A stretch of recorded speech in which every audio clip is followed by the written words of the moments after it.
एक बात जान लीजिए, अगर कोई गड़बड़ी करिएगा एक्शन होगा, छोड़े खाने का एक्शन होगा, बहुत जल्दी होगा, बहुत जल्दी होगा, बंद होगा, सब चीज होगा।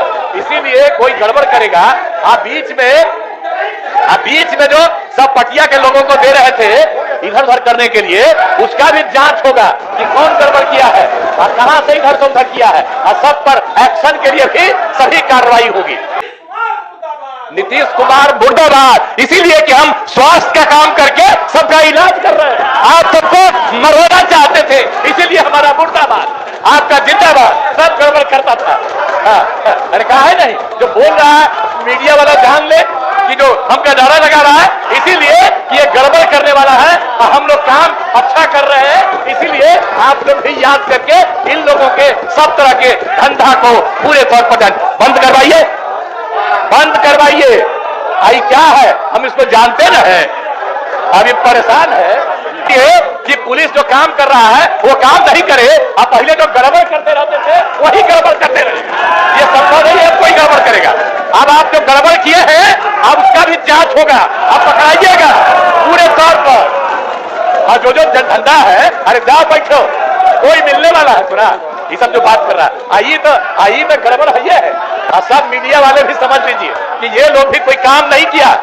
अगर आप 5 के पहले वाला कम्मा प्रचारित कर दीजिए, और 5 के बाद जो हम लोगों ने किया है इसको प्रचारित कर दीजिए।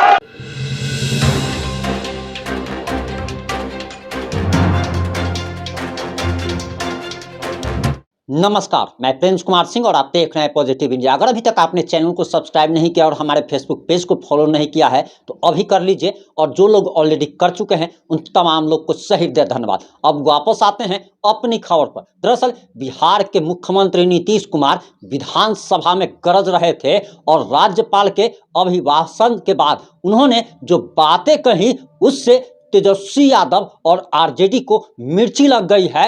नीतीश कुमार ने सारे घोटालों के जांच कराने का ऐलान कर दिया, और इसके साथ ही साथ नीतीश कुमार ने ऐसी ऐसी बातें कही है जिसे सुनकर आरजेडी को मिर्ची लग गई। आपको बताते चले कि नीतीश कुमार ने कहा है कि बिहार में कानून का राज कायम है, कानून के राज के साथ कोई समझौता नहीं किया जाएगा। साल 2005 से पहले क्या स्थिति थी, वो स्थिति के बारे में उन्होंने याद दिलाया। साथ ही मीडिया को कह दिया कि दरअसल अब मीडिया इस बात को भी प्रचारित करे कि साल 2005 से पहले बिहार की क्या स्थिति थी। वहीं उन्होंने ये भी कहा कि आरजेडी वालों ने क्या धंधा बना लिया था, सबकी जांच करवाएंगे।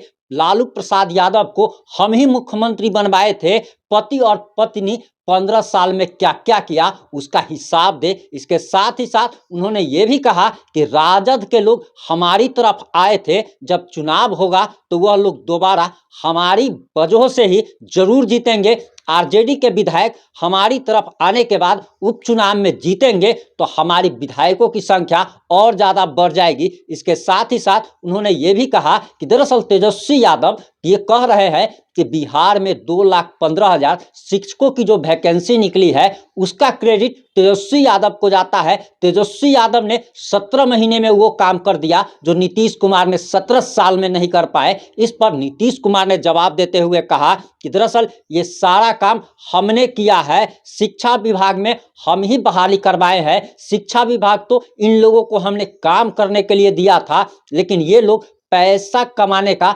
धंधा बना लिए थे। और इसी के साथ उन्होंने ये भी कहा कि साल 2025 विधानसभा चुनाव से पहले हमारी सरकार 10 लाख से ज़्यादा नौकरी और 10 लाख से ज़्यादा रोजगार सृजन कर देगी। यानी कि नीतीश कुमार ने गांधी मैदान में जो भाषण दिया था, जो बिहार वासियों से वादा किया था कि 10 लाख सरकारी नौकरी और 10 लाख रोजगार देने का, उस वादे को साल 2025 तक नीतीश कुमार इस वादे को पूरा करेगी। इसको नीतीश कुमार ने विधानसभा में दोहराया।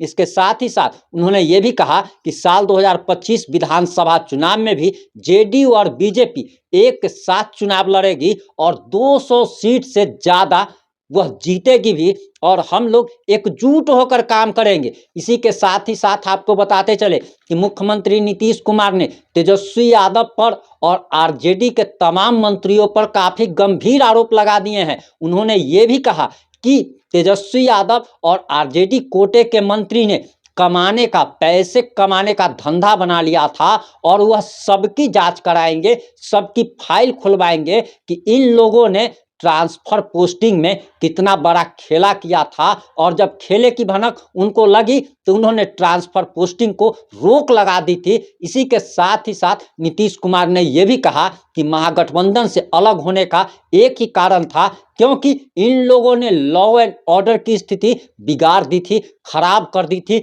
ये लोग फिर से जंगल राज लाना चाहते थे। जो विभाग इन लोगों को काम करने के लिए दिया गया था, उन सारे विभागों में इन लोगों ने घोटाला किया है और सारे घोटालों की जांच कराएंगे, सारी फाइलें खुलवाएंगे। और वो अपने भतीजा तेजस्वी यादव को भरे विधानसभा में धमकी दे रहे थे। और इससे साफ साफ पता चलता है कि नीतीश कुमार तेजस्वी यादव पर खासे नाराज चल रहे हैं। उन्होंने यहाँ तक कह दिया कि सारी फाइलें जब खुलेंगी और जब जांच होगी तो जो भी दोषी होगा उसको जेल जाना पड़ेगा। इसके साथ ही साथ उन्होंने सम्राट चौधरी की भी तारीफ की, विजय कुमार सिन्हा की भी तारीफ की। लेकिन यही अब लोग सवाल कर रहे हैं, बिहारवासी सवाल कर रहे हैं कि महज कुछ दिनों पहले तक यही नीतीश कुमार सम्राट चौधरी और विजय चौधरी को गाली देने का काम करते थे, तेजस्वी यादव को अपने बेटे समान बताते थे और कहते थे कि साल 2025 के विधानसभा चुनाव में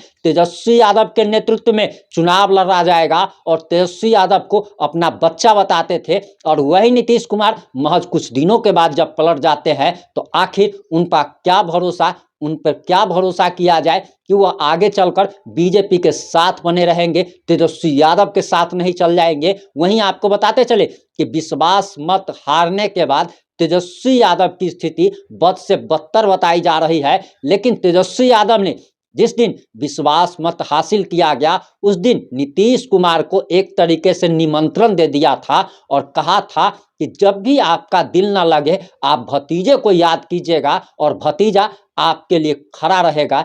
इससे कहीं ना कहीं तेजस्वी यादव ने एक दरवाजा खुला रखा है कि नीतीश कुमार जब चाहे तो वो आरजेडी में आ सकते हैं। अब इन सारे मुद्दों पर आपकी क्या राय है, आपकी क्या प्रतिक्रिया है? अपनी प्रतिक्रिया जरूर दीजिएगा कि क्या आपको इसमें ऐसा लगता है कि नीतीश कुमार इन लोगों पर कार्रवाई कर पाएंगे?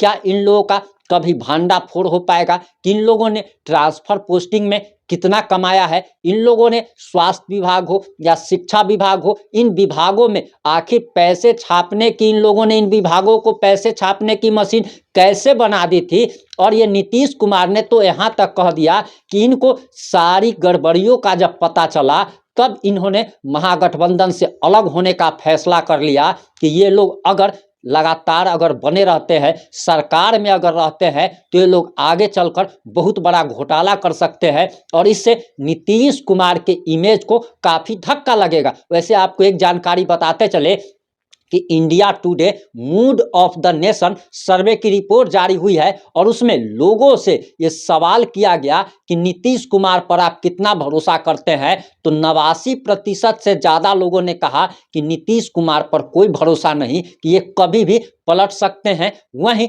मात्र 11% लोगों ने कहा कि नीतीश कुमार जो है वो विश्वास और भरोसे के लायक हैं। अब ये बात कहाँ तक सच्ची है, कहाँ तक झूठी है, आप लोग कमेंट करके जरूर बताएं। जुड़े रहे हमारे साथ। जय हिंद, जय भारत।